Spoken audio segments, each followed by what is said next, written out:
వి gold trusted gold buyers మీరు తాకట్టు పెట్టిన బంగారాన్ని విడిపించి ఈ రోజు ఉన్న మార్కెట్ ధరకు కొనబడును. ఆర్టీసీలో సమ్మె సైరన్ మోగనుందా? ఇది యాక్చువల్లీ ఆర్టీసీ కార్మికులే ఒక డెడ్ లైన్ అయితే విధించుకున్నారు. ఈరోజు సాయంత్రం ఆర్టీసీకి సంబంధించి ఎండీ ఎవరైతే ఉన్నారో సజ్జనార్కి ఒక వినతి పత్రం ఆర్ అల్టిమేటం ఇవ్వబోతున్నారు. మాకున్నటువంటి డిమాండ్స్ ఏవైతే ఉన్నాయో వాటన్నిటినీ నెరవేర్చాల్సిందే. అండ్ గతంలో మీరేవైతే మాకు చెప్పినరో అవన్నీ కూడా మాకున్నటువంటి హక్కులు కావచ్చు, కార్మికులకు రావాల్సినటువంటి వేతనాలు కావచ్చు, ఇవన్నిటి మీద కాంగ్రెస్ సర్కార్ ఏదైతే ప్రామిస్ చేసిందో అవన్నిటినీ కూడా తక్షణమే అమలు చేయాలంటూ ఆర్టీసీ కార్మికులు కొన్ని డిమాండ్లతో సమ్మెకు వెళ్ళడానికి సమ్మె నోటీస్ అయితే ఇవ్వబోతున్నారు. అయితే సమ్మె ఎప్పటి నుంచి? సమ్మె సైరన్ మోగితే మాత్రం ఈరోజు రాత్రి నుంచే ఇప్పుడు బస్సులన్నీ ఆగిపోబోతున్నాయా, లేదంటే సమ్మెకు వెళ్తున్నామని ముందే హెచ్చరిస్తున్నారు కాబట్టి ఆర్ అల్టిమేటం ఇస్తున్నారు కాబట్టి ఇప్పుడు ఎండీ సజ్జనార్తో మీటింగ్ తర్వాత మరి సమ్మెకు సంబంధించిన నోటీస్ ఇస్తే ప్రభుత్వం దగ్గరికి తీసుకెళ్ళి నేను చర్చించి ఆ తర్వాత మీకు చెప్తాను అనేటువంటి మాట చెప్పబోతున్నారా? ఎందుకంటే మనం చూడొచ్చు పూర్తిగా ఆర్టీసీ క్రాస్ రోడ్స్లో ఉన్నటువంటి ఈ ఆర్టీసీ బస్ భవన్ అనుకోవచ్చు, బస్ భవన్ దగ్గర పూర్తిగా పోలీసులను మోహరించిన పరిస్థితి కనిపిస్తోంది. ఒక ఉద్రిక్త వాతావరణం అయితే నెలకొన్నటువంటి సిచ్యువేషన్ అయితే కనిపిస్తోంది.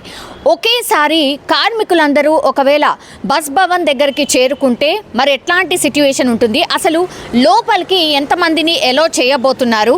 ఈ కార్మిక సంఘాలు ఏవైతే ఉంటాయో వాళ్ళనందరినీ లోపలికి ఎలో చేస్తారా, లేకపోతే సంఘాలే కాకుండా వాళ్ళతో పాటు ఎవరైతే ఆర్టీసీ ఉద్యోగులు ఉంటారో వాళ్ళను కూడా లోపలికి పంపించబోతున్నారా? అనుకోని ఏవైనా సంఘటనలు జరిగితే వాటన్నిటినీ కూడా ఎదుర్కోవడానికి అండ్ వీళ్ళతో పాటు ఏవైనా ఇంకా పార్టీస్ ఏవైనా కలిసి వస్తే మాత్రం ఎట్లాంటి పరిస్థితి ఉంటుంది అనేటువంటిది ముందే ఇమాజిన్ చేసుకొని అక్కడ భారీగా పోలీసులను అయితే మోహరించిన సిచ్యువేషన్ కనిపిస్తోంది. ఇది ఎగ్జాక్ట్లీ సంధ్యా థియేటర్కి ఆనుకొనే ఆర్టీసీ క్రాస్ రోడ్లో ఆల్మోస్ట్ చౌరస్తాని దాటగానే ఈ బస్ భవన్ ఉంటుంది కాబట్టి చాలామంది కార్మికులు ఉన్నారు, వేలల్లో కార్మికులు ఉన్నారు. మన డిమాండ్స్ నెరవేరాలంటే డిపార్ట్మెంట్స్లో పనిచేస్తున్న అందరూ ఆర్టీసీ కార్మికులు పూర్తిగా సమ్మెలోకి వెళ్లాల్సిందే, అన్ని సంఘాలు కూడా కలిసి రావాల్సిందే అంటూ వాళ్ళు డిమాండ్ చేసిన పరిస్థితి ఉన్న నేపథ్యంలో ఒకవేళ నిజంగానే అన్ని డిపార్ట్మెంట్స్ వాళ్ళు ఒకవేళ సమ్మెలోకి వెళ్తే మరి రేపటి నుంచి ఆర్టీసీ బస్ ఆర్ ఆర్టీసీ చక్రాలు కదులుతాయా? ఎందుకంటే కొన్ని లక్షల మంది ఆర్టీసీ బస్ మీదనే ప్రయాణం చేస్తూ ఉంటారు. మిడిల్ క్లాస్ కావచ్చు, ఆ తర్వాత లాంగ్ జర్నీస్ ఎవరైతే చేస్తూ ఉంటారో వాళ్ళందరూ కూడా ఆర్టీసీలోనే జర్నీ చేస్తారు. ఒక్కసారి ఆర్టీసీకి సంబంధించిన యంత్రాంగం పూర్తిగా ఆ వ్యవస్థ ఆగిపోతే ఎట్లాంటి పరిస్థితి ఉంటుంది అనేది ఒక చర్చ అయితే నడుస్తోంది. ప్రధానంగా వాళ్ళు చేసినటువంటి డిమాండ్లు ఏవైతే ఉన్నాయో ఇప్పుడు కాంగ్రెస్ సర్కార్ వచ్చి 14 నెలలు గడుస్తోంది. అండ్ ఇంకోటి ఏంటంటే ఇంతవరకు మా సమస్యల్ని ప్రభుత్వం పట్టించుకోలేదు. అండ్ ఎలక్ట్రిక్ బస్సులు తీసుకొచ్చి ప్రైవేట్కి పూర్తిగా ఈ ఆర్టీసీని ప్రైవేట్ పరం చేయడానికి ఇదొక కుట్ర జరుగుతోంది అనేటువంటి ఆరోపణ వినిపిస్తోంది. బికాస్ ప్రైవేట్కి ఇస్తారు అనేటువంటి అనుమానం ఎందుకు కలుగుతోందంటే యాక్చువల్లీ ఈ సమ్మె నోటీస్లో ఏం పేర్కొన్నారంటే ఒక్కొక్క ఎలక్ట్రిక్ బస్ ఏదైతే ఉంటుందో అది ఒకవేళ రావడం స్టార్ట్ అయితే పూర్తిగా దాదాపుగా 5 చొప్పున ఉన్నటువంటి ఏవైతే ఉద్యోగ అవకాశాలు ఉంటాయో అంటే డ్రైవర్, కండక్టర్, ఆ తర్వాత మెయింటెనెన్స్ చూసే వాళ్ళు ఒకళ్ళు ఉంటారు, ఆ తర్వాత కింది సిబ్బంది ఎవరైతే పూర్తిగా ఈ సెక్షన్ ఎవరైతే హ్యాండిల్ చేస్తారో ఒక్క బస్కి ఏవైతే అంటే ఆర్టీసీ బస్ చక్రాలు ఎప్పటి నుంచి అయితే డిపో నుంచి కదులుతుందో రోడ్డు మీదకి వస్తుందో ఆ రోడ్డు మీదకి వచ్చేంత వరకు 5 సిబ్బంది అవసరం పడతారు. అట్లాంటిది ఇప్పుడు ఎలక్ట్రిక్ బస్సులు వస్తే ఆటోమేటిక్గా ఉంటుంది కంప్లీట్గా. సో కండక్టర్ కూడా లేకుండా ఈ ఆన్లైన్లో టికెట్స్ కొనే పద్ధతిని కూడా కొన్ని బస్సెస్లో ఇంప్లిమెంట్ చేస్తున్నారు. పూర్తి స్థాయిలో అప్గ్రేడ్ అయ్యి టెక్నాలజీని పూర్తిగా వాడడం స్టార్ట్ అయితే ఇంకా పూర్తిగా ఉద్యోగాలు పోయే పరిస్థితి ఉంటుంది, అవకాశాలు పూర్తిగా సన్నగిల్లే అవకాశం ఉంటుంది. సో ఇప్పుడు మొన్న సీఎం రేవంత్ రెడ్డి ఒకటే అనౌన్స్ చేశారు. యాక్చువల్లీ ఈ డీజిల్ బస్సెస్ ఏవైతే ఉన్నాయో, డీజిల్ వాహనాలు ఏవైతే ఉన్నాయో ఔటర్ రింగ్ రోడ్ అవతలికి పంపిస్తాము అని చెప్పిన తర్వాతనే ఇప్పుడు సమ్మె నోటీస్ ఇస్తున్న పరిస్థితి కనిపిస్తోంది. ఇవన్నీ కూడా పాతకాలం బస్సులు మనకు తెలుసు, కొన్ని యాడ్ ఆన్ చేస్తూ పోతోంది సర్కార్. ఇప్పుడు యాడ్ ఆన్ చేసినప్పుడు కార్మికులు నిజంగానే డౌట్ రాలేదా మరి ఏంటో తెలియదు. బట్ ఇప్పుడు పూర్తిగా ఈ ఎలక్ట్రిక్ బస్సులని మేము ప్రవేశపెట్టబోతున్నాం.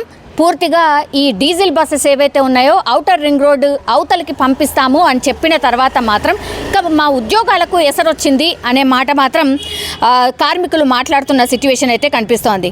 అయితే ఇప్పుడు ఈ హక్కుల సాధనకు కావచ్చు, రావాల్సిన ఆర్థిక పరమైనటువంటి అంశాలు కావచ్చు, అండ్ హక్కుల సాధన అండ్ బానిసత్వానికి మనమే కారణమవుతాము ఒకవేళ ఈ సమ్మెలో పాల్గొనకపోతే. ఆర్టీసీ కార్మికుల సత్తా ఏంటో చూపిద్దాము అంటూ జేఏసీ అయితే ఇప్పుడు ఆర్టీసీ కార్మికులందరికీ కూడా పిలుపునిచ్చిన నేపథ్యంలో సర్వీసుల్లో ఉన్నవారి సమస్యలే కాదు, రిటైర్డ్ అయిన వారి సమస్యలు కూడా అలాగే పెండింగ్లో ఉండిపోయినాయి. పెండింగ్లో బకాయిలు ఉన్నాయి.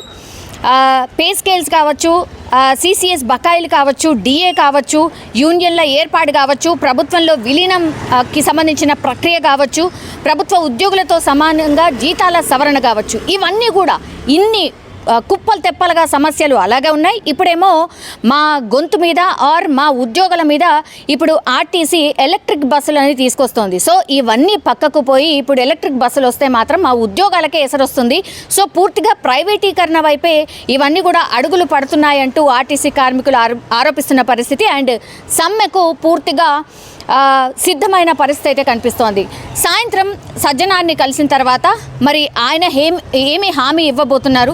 ప్రభుత్వంతో మాట్లాడతాను అని చెప్తారా, లేకపోతే సమ్మె సైరన్ ఇస్తున్నారు, సమ్మెకి వెళ్తాము, అల్టిమేటం ఈ రోజు నుంచి రాత్రి నుంచే ఇంకా బస్సులు కదలవు అనే మాట చెప్తారా ఏంటి అనేది కూడా ఇప్పుడు ఒక టెన్షన్ అయితే క్రియేట్ అవుతున్న పరిస్థితి కనిపిస్తోంది. కానీ ప్రభుత్వం అయితే మరి సీరియస్గా దీనికి తీసుకుంటుందా? అండ్ రవాణా శాఖ మంత్రి పొన్నం ప్రభాకర్ కూడా ఈ ఇష్యూని ఎట్లా డీల్ చేయబోతున్నారు ఏంటి అనేది చూడాల్సిందే.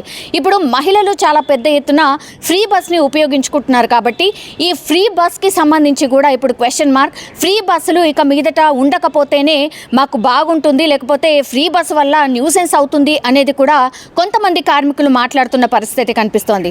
చాలా మట్టుకైతే ఆర్టీసీ బస్సును ఆపి కొంతమంది మరీ చాలా అగ్రెసివ్గా మాట్లాడుతున్నారు, ఆర్ బూతులు తిడుతూ మాట్లాడుతున్నారు. కొన్ని వీడియోస్ కూడా బయటకు రావడం జరిగింది. సో కార్మికుల మీద దాడులు కూడా చేస్తున్న పరిస్థితి అయితే కనిపిస్తోంది. ఇవన్నిటిని కూడా సాల్వ్ చేయాల్సిన అవసరం ఉంది. ప్రాక్టికల్లీ మేము ఫేస్ చేస్తున్నాము. ఇవన్నిటిని కూడా ఆర్టీసీకి సంబంధించిన కార్మికులకు ఒక హామీ అయితే ప్రభుత్వం నుంచి రావాల్సిందే అంటూ కార్మికులు అయితే కోరుతున్న పరిస్థితి కనిపిస్తోంది. మరి ఏం చేస్తుంది? అండ్ ఆర్టీసీ బస్ కదులుతుందా, ఈరోజు రాత్రి నుంచే బంద్ కాబోతుందా ఏంటి అనేది కూడా ఇప్పుడు ప్రశ్నార్థకంగా మారింది. కొంతవరకు అయితే ఒకవేళ వీళ్ళందరూ కార్మికులు ఈరోజు సాయంత్రం నుంచే ఒకవేళ సమ్మెకు వెళ్తే మాత్రం ఇంకా రేపటి నుంచి బస్సులు ఉండే ఛాన్సెస్ అయితే డెఫినెట్లీ లేవు. ఆల్టర్నేట్గా అందరూ కూడా ఎవరైతే ఈ బస్సులో ప్రయాణిస్తున్నారో వాళ్ళు మాత్రం ఆల్టర్నేట్ చూసుకోవాల్సిందే.